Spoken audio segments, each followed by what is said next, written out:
বলে যেতে হবে পটলকে পতাকা ঝুড়িয়েছে, চুরির টাকার পতাকা। আমি আসবো বলে সকালবেলা পটলাকে বলে যাই, মাননীয় পটলা, তোমার থেকে বড় গুন্ডা ছিল কেষ্টমণ্ডল, সে এখন তিহার জেলে।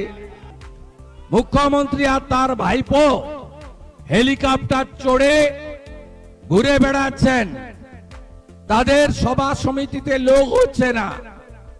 আমরা তো একটা ছোট্ট পথসভাকে জনসভা করে দিয়েছি। তাকিয়ে দেখুন ডায় বাঁয়ে সব জায়গায় লোক। পরশুদিন সন্ধ্যাবেলা জেলায় বলেছিলাম আমি কলকাতা যাওয়ার পথে একবার ধনেখালি ঘুরে আসব, ভয়টা তো কাটাতে হবে। ধমকাচ্ছে চমকাচ্ছে যারা, তারা কেমন আছে তো একটু বলে যেতে হবে, বলে যেতে হবে চিরদিন কাহারও সমান নাহি যায়। বলে যেতে হবে পটলকে পতাকা ঝুড়িয়েছে, চুরির টাকার পতাকা। আমি আসবো বলে সকালবেলা পটলাকে বলে যাই, মাননীয় পটলা, তোমার থেকে বড় গুন্ডা ছিল কেষ্টমণ্ডল, সে এখন তিহার জেলে। তোমার থেকে বড় গুন্ডা ছিল শেখ শাহজাহান, সে এখন তোমার দেখা নাই রে, তোমার দেখা নাই।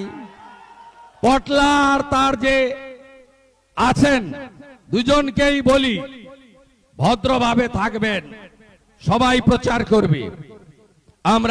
আমার কথার উত্তর আপনি কালকে দিয়ে দেবেন, নো প্রবলেম।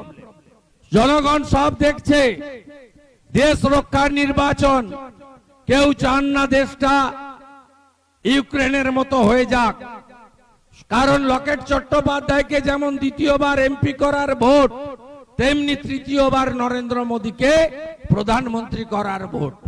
আমরা যে রাত্রে নিশ্চিন্তে ঘুমাতে যাই, দেশের সীমান্ত সুরক্ষিত আছে বলে, ভারতবর্ষ ভালো আছে বলে, নিজ ধর্ম পালন, সংসার পালন, নিজের সমস্ত কাজকর্ম, ব্যবসা বাণিজ্য থেকে কলকারখানা সবটা আমরা করি, আমাদের দেশ সুরক্ষিত থাকে বলে, দেশের অর্থনীতি ঠিক থাকে বলে। পাকিস্তানে তো এখন বোম ফেলার দরকার হবে না, এমনিতেই বোম ফেটে গেছে ওখানে। আটার 1 কেজি আটার দাম 400 টাকা, 1 লিটার পেট্রোলের দাম 500 টাকা। আমাদের নরেন্দ্র মোদীজিকে প্রধানমন্ত্রী করুন, পাক অকুপাই কাশ্মীর এমনিতে ছেড়ে দিয়ে পালিয়ে যাবে।